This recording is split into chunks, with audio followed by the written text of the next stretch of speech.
அஸ்ஸலாமு அலைக்கும் வரஹ்மத்துல்லாஹி வபரகாத்துஹு. நஹ்மதுஹு வ நுஸல்லி அலா சய்யிதினா முஹம்மதி வ அலா ஆலிஹி வ அஸ்ஹாபிஹி அஜ்மாயின் அம்மா பஅத். அருமையான ஜெம் டிவி நேயர் பெருமக்களே, உங்கள் மீதும் உலக மக்களாகிய நம் அனைவர் மீதும் எல்லாம் வல்ல அல்லாஹுவினுடைய பேரருள் உண்டாகட்டுமாகுக. அருமையான நேயர் பெருமக்களே, இஸ்லாமிய நற்போதனைகளில் இன்றைய தினம் நாம் பார்க்கவிருப்பது மாற்று மத நண்பர்களுடன் நட்பு கொள்ளுதல். அருமையான நேயர் பெருமக்களே, இந்த உலகிலே பன்முகம் கொண்ட மக்கள் வாழ்ந்து கொண்டிருக்கிறோம். கிறிஸ்துவ மதத்தை சார்ந்தவர்கள், இந்து மதத்தை சார்ந்தவர்கள், இஸ்லாமிய மார்க்கத்தை சார்ந்தவர்கள், புத்த மதத்தை சார்ந்தவர்கள், இப்படி பல கோட்பாடுகளோடு பல கொள்கைகளோடு பல சமூகங்களாக நாம் எல்லாம் வாழ்ந்து கொண்டிருக்கிறோம். ஆனால் நபிகள் நாயகம் ரசூலுல்லாஹி ஸல்லல்லாஹு அலைஹி வஸல்லம் அன்னவர்கள் போதித்த ஒரு நல்ல விஷயங்கள் ஏராளம் இருக்கிறது. அதில் ஒரு முக்கியமான விஷயம் என்னவென்று சொன்னால், உங்களிடத்திலே இஸ்லாமியர்களை பார்த்து, சஹாபாக்களை பார்த்து ஸல்லல்லாஹு அலைஹி வஸல்லம் அன்னவர்கள் சொல்லுவார்கள், உங்களோடு வாழ்ந்து கொண்டிருக்கக்கூடிய பல சமூகத்தார்கள் இருக்கலாம்.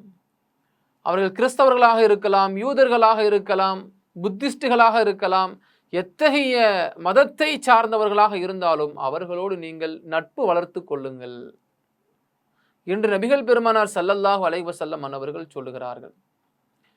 இஸ்லாமியர்கள் இஸ்லாமியர்களோடு தான் பயணிக்க வேண்டும், கிறிஸ்தவர்கள் கிறிஸ்தவர்களோடு தான் அவர்களுடைய வாழ்க்கையை அமைத்துக் கொள்ள வேண்டும், இந்து மக்கள் இந்து மக்களோடு தான் அவர்களுடைய வாழ்க்கையை அமைத்துக் கொள்ள வேண்டும் என்கிற விஷயம் எங்கேயுமே வலியுறுத்தப்படவில்லை. ஏனென்று சொன்னால், மனிதனாக பிறந்த அனைவர்களும் ஒருவருக்கொருவர் நட்பு பாராட்டிக் கொள்வது என்பது சமூக நல்லிணக்கத்தை விதைக்கக்கூடியதாக இருக்கிறது. அதைத்தான் நபிகள் நாயகம் ரசூலுல்லாஹி ஸல்லல்லாஹு அலைஹி வஸல்லம் அன்னவர்கள் மக்காவிலிருந்து வெளியேறி மதினாவிற்கு வந்தபோது யூத மதத்தை சார்ந்தவர்கள் அந்த சமயத்தில் முஸ்லிம்களுக்கு கடுமையான துன்பங்களையும் கடுமையான கஷ்டங்களையும் கொடுக்கும் ஒரு நிலை இருந்து வந்தன. ஆனால் நபிகள் நாயகம் ரசூலுல்லாஹி ஸல்லல்லாஹு அலைஹி வஸல்லம் அன்னவர்கள் அந்த கஷ்டங்களையும் கொடுமைகளையும் கொடுக்கக்கூடிய யூதர்களை பழி வாங்க வேண்டும் என்கிற துளியும் நோக்கம் கிடையாது. காரணம் என்ன தெரியுமா? அவர்களுடைய நிலை நம்மை எதிர்க்க வேண்டிய ஒரு நிலைக்கு தள்ளப்பட்டு இருக்கிறார்கள். அதற்காக வேண்டி நாம் பழிக்கு பழி அவர்களையும் நாம் எதிர்க்க வேண்டும், அவர்களிடத்திலே நாம் போரிட வேண்டும், அவர்களிடத்திலே சண்டையிட வேண்டும் என்கிற கோபம் நபிகள் நாயகம் ஸல்லல்லாஹு அலைஹி வஸல்லம் அவர்களிடத்தில் கிடையாது. எந்த யூத மதத்தை சார்ந்தவர்கள் நபி அவர்களுடைய கொள்கை பிடிக்காமல் நபி அவர்களையும் நபி அவர்களுடைய சமூகத்தையும் கொலை செய்ய வேண்டும் என்று வெறிபிடித்து அலைந்தார்களோ, அந்த சமூகத்தாரிடத்திலே நபி அவர்களுடைய உறவு எப்படி இருந்தது என்பதற்கு ஒரு சின்ன உதாரணம்.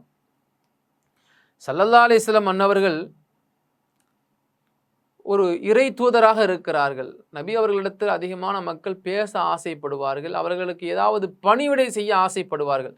அதுபோல ஒரு யூத மதத்தை சார்ந்த ஒரு சின்ன புள்ள ஸல்லல்லாஹு அலைஹி வஸல்லம் அன்னவர்களுடைய பேச்சு, அவர்களுடைய பழகக்கூடிய அந்த நடைமுறை ஈர்க்கப்பட்டு அந்த சிறுவன் நபி அவர்கள் மீது அன்பு கொள்ள ஆரம்பித்து விட்டான்.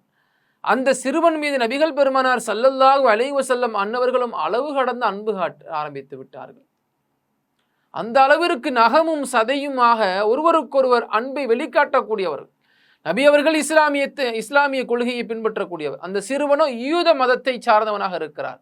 வேறு வேறு மதத்தை சார்ந்தவர்களாக இருந்தாலும் கூட நபிகள் நாயகம் ஸல்லல்லாஹு அலைஹி வஸல்லம் அன்னவர்களையும் அவர்களை சார்ந்திருப்பவர்களையும் கொலை செய்ய வேண்டும், அவர்களுடைய கொள்கையை முறியடிக்க வேண்டும் என்கிற சிந்தனையில் இருக்கக்கூடிய யூதர்களுடைய சமூகத்திலேயே நபி அவர்கள் ஒன்றிணைந்த மக்களாக வாழ்ந்திருக்கிறார்கள் என்று சொன்னால், நபி அவர்களுக்கு எப்பொழுதும் எந்த சூழ்நிலையிலேயும் பழிக்கு பழி வாங்க வேண்டும் என்கிற சிந்தனையே கிடையாது. அப்பேற்பட்ட அந்த சிறுவன் ஒரு சமயம் உடல் நலம் சரியில்லாமல் படுத்த படுக்கையாக ஆகிவிடுகிறார். ஸல்லல்லாஹு அலைஹி வஸல்லம் அவங்க நமக்கு உதவி செய்யக்கூடிய அந்த சின்ன பையனை ஆளை காணாமே அப்படின்னு விசாரிக்கிறாங்க. விசாரிக்கும் பொழுது தகவல் சொல்லப்படுகிறது, அந்த சின்ன பிள்ளைக்கு உடல்நல சரியில்லை யா ரசூலுல்லாஹ். சொன்ன உடனே ஸல்லல்லாஹு அலைஹி வஸல்லம் அவர்கள் உடனடியாக அந்த சிறுவரை பார்ப்பதற்காக அவன் என்ன செய்கிறாங்க, வேகமாக போகிறாங்க. போய் அந்த பிள்ளை இடத்துல நலம் விசாரிக்கிறாங்க. உனக்கு என்னம்மா ஆச்சு, ஏதும்மா ஆச்சு, உனக்கு உடம்பு சரியாயிடும் அப்படின்ட்டு சொல்லி ஸல்லல்லாஹு அலைஹி வஸல்லம் அவர்கள் அந்த சிறுவனிடத்தில் அருகில் அமர்ந்து அந்த சிறுவனுடைய தலையை வருடி கொடுக்குறாங்க. வருடி கொடுத்து அஸ்லீம் அஸ்லீம் சொல்கிறாங்க. நீ சாந்தி உண்டான நிலையில் இருக்கணும், நீ சலாமத் பெற்ற நிலையில் இருக்கணும், நீ இஸ்லாமிய கொள்கையில் இருப்பது எனக்கு நல்லா இருக்கும்னு ஒரு வார்த்தையை சொல்கிறாங்க. அப்போ அந்த குழந்தை அவங்களுடைய தகப்பனாரை பார்க்குறாப்புல. நபி அவர்கள் என்ன சொல்கிறாங்களோ உனக்கு பிடிச்சா நீ பண்ணிக்கப்பான்னு சொன்ன உடனே அந்த உடல்நலம் சரியில்லாமல் பாதிக்கப்பட்ட அந்த சிறுவன் நபிகள் நாயகம் ரசூலுல்லாஹி ஸல்லல்லாஹு அலைஹி வஸல்லம் அவர்களுடைய கரத்தை பிடிச்சி அஷ்ஹது அல்லா இலாஹ இல்லல்லாஹு வ அஷ்ஹது அன்ன முஹம்மதர் ரசூலுல்லாஹ், யா ரசூலுல்லாஹ் உங்களுக்கு பணிவிடை செய்கிற வாய்ப்பை எனக்கு இறைவன் தந்தான். நான் யூதனாக இருந்தாலும் கூட வேறு மதத்தை சார்ந்தவன் என்கிற காழ்ப்புணர்ச்சி உங்களுடைய உள்ளத்தில் அணுவளவும் கிடையாது. என்னை நீங்கள் உயிருக்கு உயிராய் நேசித்தவர்களாய் இருப்பதை நான் பார்த்தேன். படுத்த படுக்கையாக உடல்நலம் குன்றி கிடைக்கிற பொழுது என்னை பார்ப்பதற்கு வந்தது மகிழ்ச்சி அளிக்கிறது என்று அந்த சிறுவனும் சந்தோஷம் அடைந்தான் என்று நாம் பார்க்க முடிகிறது. ஆகையினால எந்த சமூகத்தை சார்ந்தவர்களாக இருந்தாலும் நட்பு கொள்வது என்பது நன்மையான விஷயம். நட்பு கொள்வோம், நல்லதே நடக்கும். அல்லாஹ் அதற்கு உதவி செய்வானாக. அஸ்ஸலாமு அலைக்கும் வரஹ்மத்துல்லாஹி வபரகாத்துஹு. இன்ஷா அல்லாஹ் மீண்டும் நாளை சந்திப்போம்.